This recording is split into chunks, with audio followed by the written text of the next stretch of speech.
Good afternoon, and welcome to Women Leading Sustainability in Composites. I'm Marcy Offner, Director of Marketing Communications for Composites One and Aerovac Composites One, and founding member of Women in the Composites Industry. Just what is women in the composites industry? Sorry, I have to advance my slides here. Women in the composites industry is really just a group of women who are coming together, who are like-minded, who want to discuss issues that they face in the workplace daily, but who also want to advance the exciting things that are happening in our industry today. A few years ago, I was looking for a group where I could do just that, where I could sit down, network with other women, talk about the issues that I face in our unique industry, learn, find more education so I could advance my career, and also provide an opportunity for myself to mentor young women as they consider joining our industry. And I really just couldn't find a group that fit. And that's where the idea of Women in the Composites Industry was born. Our mission is really simple. We want to provide networking opportunities for women to make connections and to learn from each other. We want to provide education not only about the issues that we're facing in our unique industry as women, but also about the issues we're facing in our industry today. And we want to provide mentorship to young women considering careers in the composites industry, but also to women who are in the middle of their careers, who are looking for opportunities for advancement and for ways to find the professional development that they're looking for. And to do that, we're going to offer events like webinars and podcasts and conferences and panel discussions like you're going to see today. And today, we have a very exciting panel discussion scheduled. I know you're going to have questions about women in the composites industry as we're going through our panel discussion. So after today's session, we hope you'll visit our website, compositewomen.com, where you can learn more about our mission and our vision. But now I want to introduce our moderator, Jane Thomas, who will introduce our panel. Jane is a founding member also of Women in the Composites Industry. She's the president of Tijan Holdings USA. She is a board member for the American Composites Manufacturers Association. She's a mom.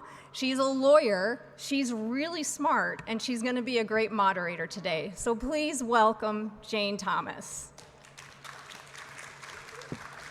Thank you, Marcy. It is my pleasure. Can you all hear me? Get up closer. Can you all hear me now?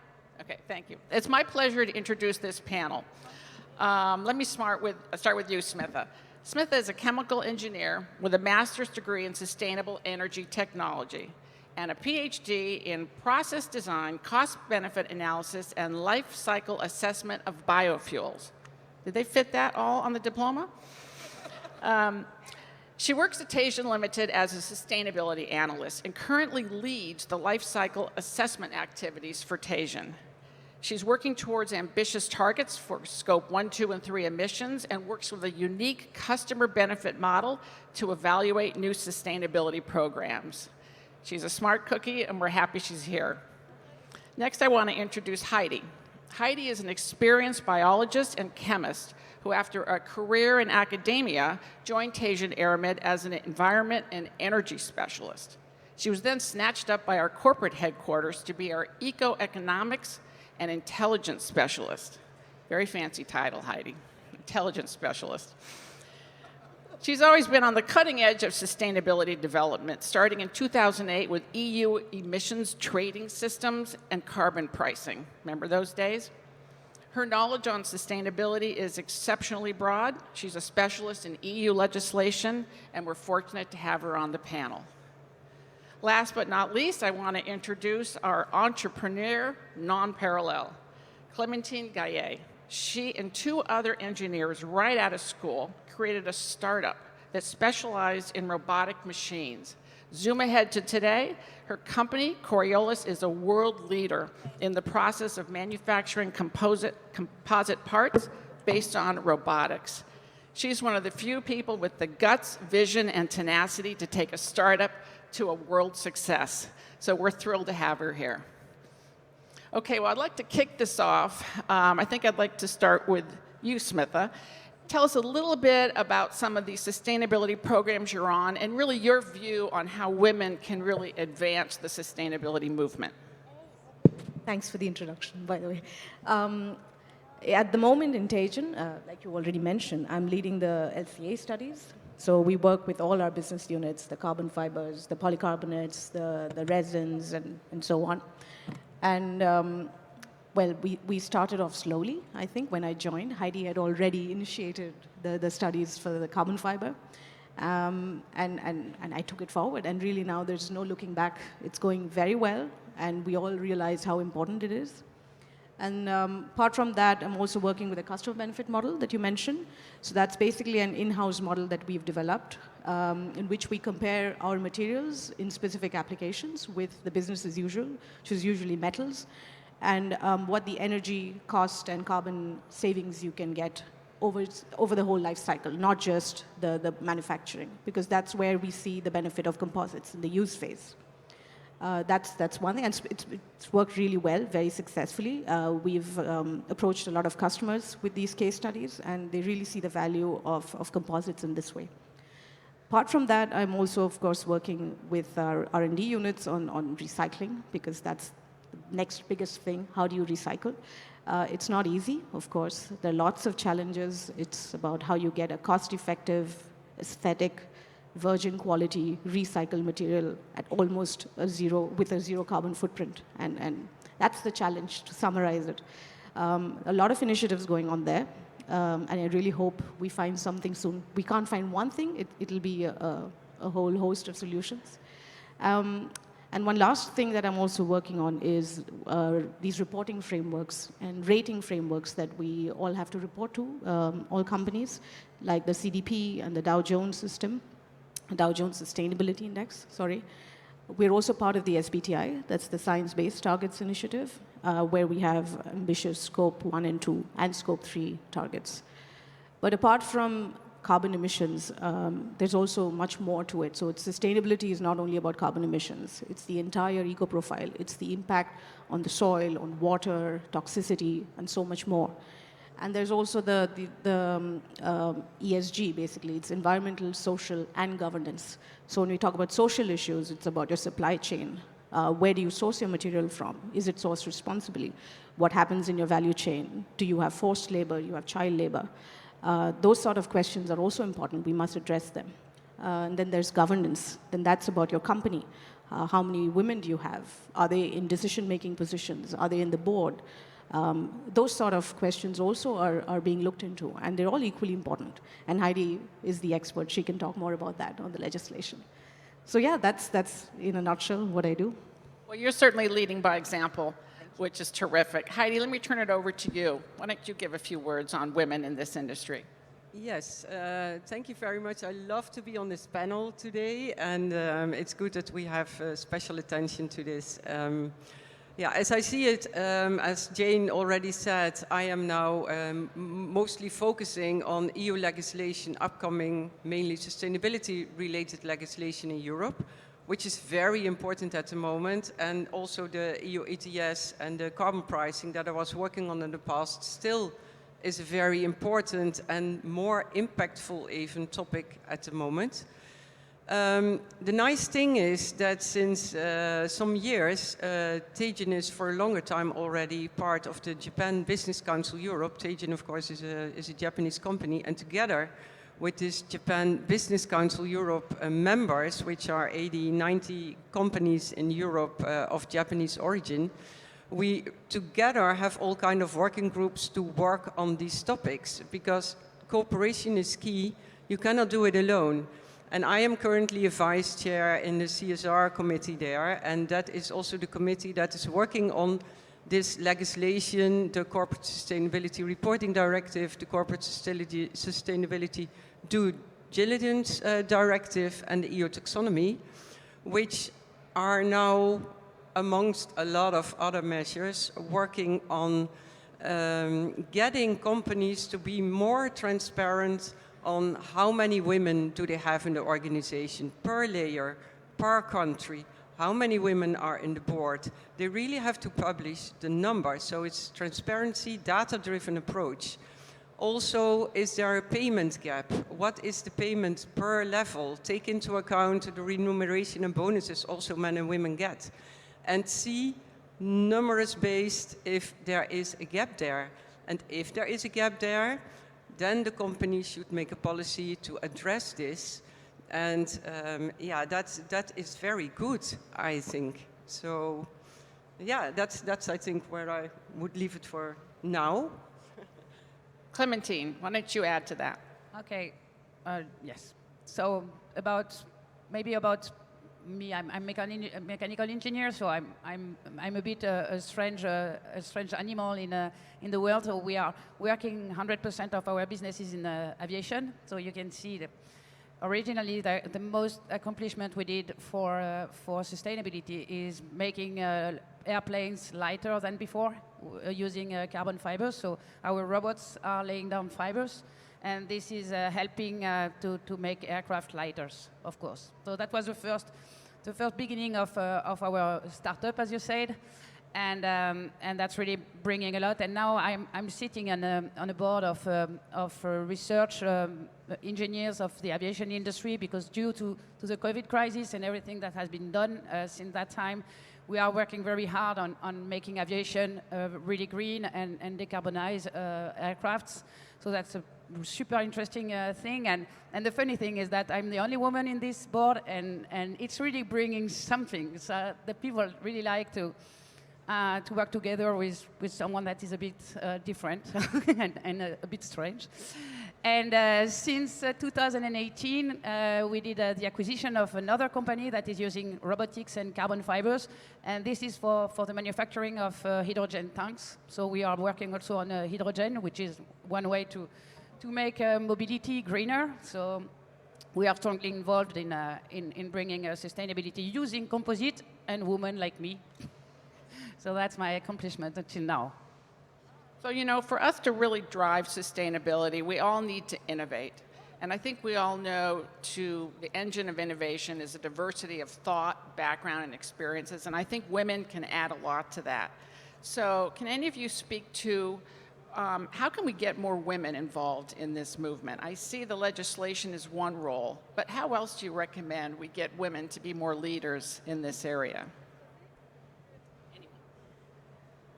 So maybe I can bring something. So I have 4 kids. 1 is a woman, and 3 boys. And my experience, it's super early that you can bring women to industry. That means that it has to start very early, in maybe when they are 14 or 15. If you are just talking to women or girls that are already 17 or 20, it's too late. It starts really, really early to make them aware about what they can do. And even if it's a world of men, so I studied in Germany, I was the only woman with 400 men. So but they have to learn not to be afraid of that, and starting in the family, because the family is sometimes pushing the woman to be protected and to stay far away from a group of men. It's a danger. And it's starting with the papa. So the father in the company, in the family, has to push her daughter to not to be afraid being in a group of men, because it's no danger at the end. And that's my point of view, is early in the family, and then until 15, then you have to show up to show what is in the industry. And it's fascinating for girls also. Terrific.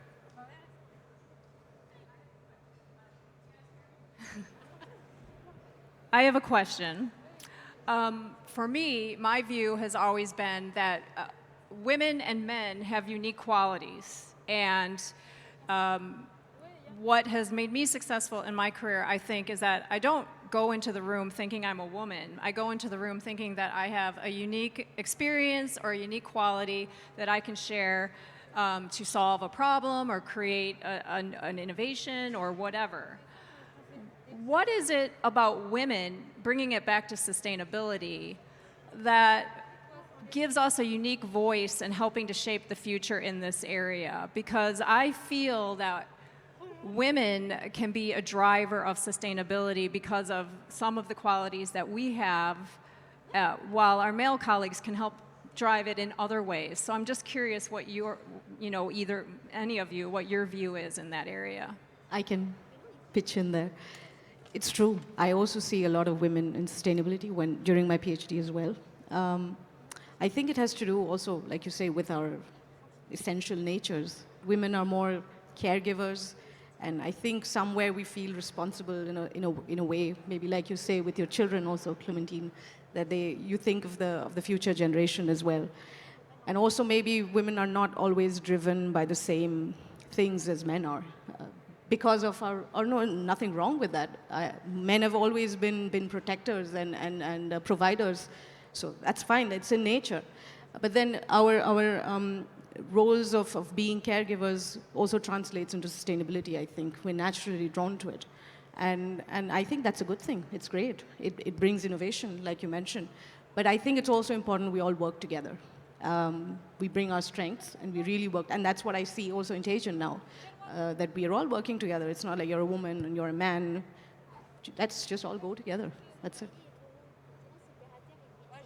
Yeah, if I can say so, I also think that women can bring a lot. But what a colleague said to me, I really started me thinking, is he said, there is not a problem with women working or not wanting to work in composites. It is often a mummy gap.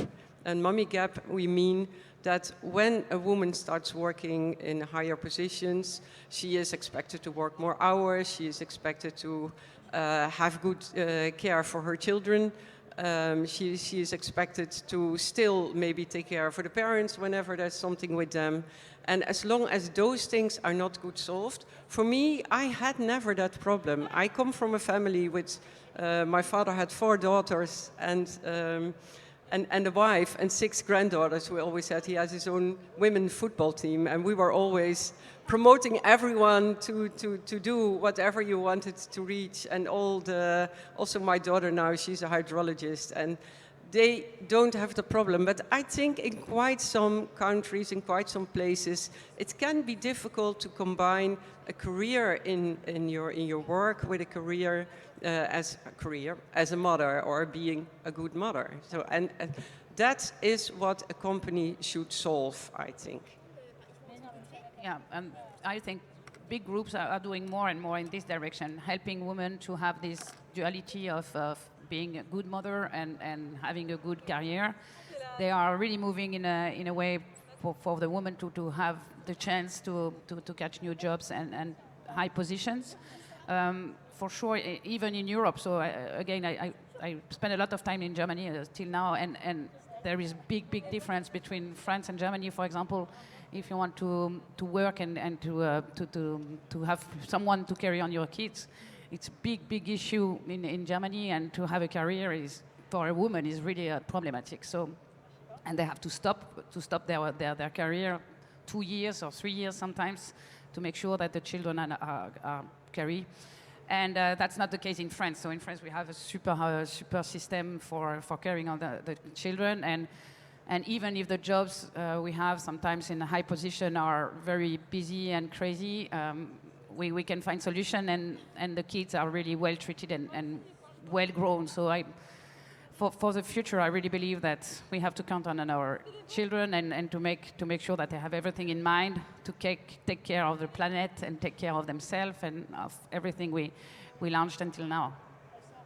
Yeah, companies need to have a good environment for women who have caretaking roles, because in fact it's that caretaking mentality that can help us with sustainability issues. It redefines success in the US for corporate America. We're now looking to be world leaders in solving world problems and being good. And I think a caretaking mentality can be really additive to what we need. So I think Europe might be a little ahead of us in the US in inviting women into the workforce and understanding the dual roles they play. But I'm encouraged that we will make advances there. Yes, if I can add that with COVID crisis, we have seen that working from home goes very well. So I think if women could also, and men also, of course, fathers matter as much. If people could work more from home or more hybrid, then that would also help to solve a part of the problem of having these dual tasks. But without kids, because for me it was a nightmare working at home with the 4 kids in my legs. It was horrible. Plus husband. And you had your own company.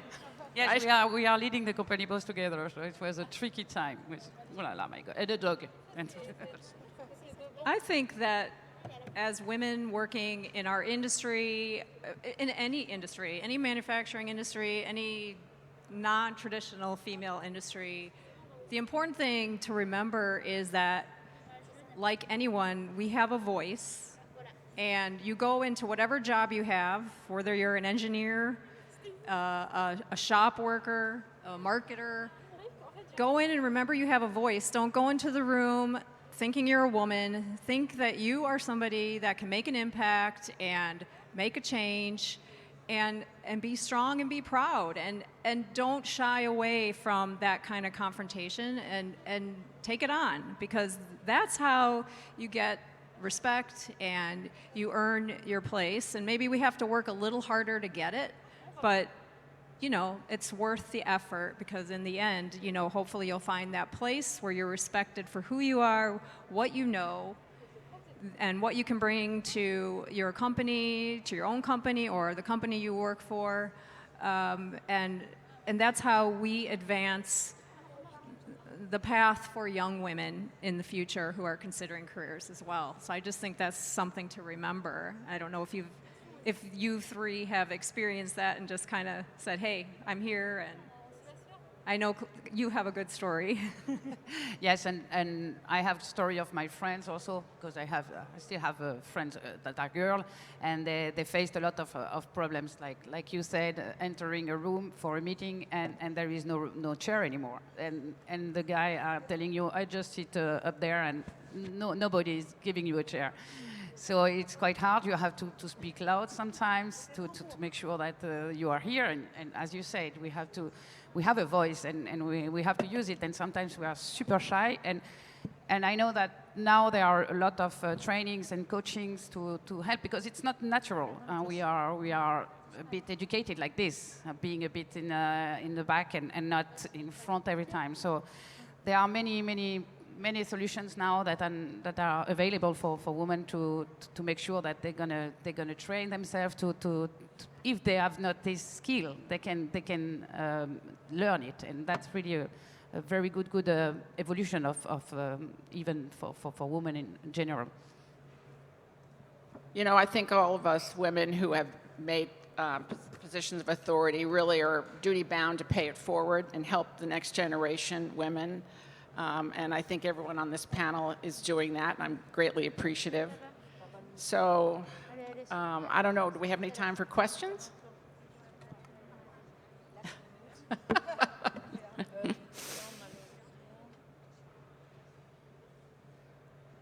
Well, if there's no questions, maybe we can end with a question. Why don't I ask the three of you, what is the biggest challenge, aside from being a woman, in sustainability that we face today? What in our industry is our biggest challenge in the sustainability area? 2 seconds each. Recycling, coming to a completely circular economy, and reducing our emissions. That's basically it from my perspective. Yeah, the speed we have to deal with, I think, and to come up with new solutions, and yeah, people accepting that things will become more expensive, I think. Yes, definitely, the price, and making sure that everybody in the same movement. And I think bringing in the brain of our kids that they have a huge challenge in front of them, so making them aware about the status of the planet and what they can do, and bringing them to solutions. Thank you all, and thank you all for attending. Thank you.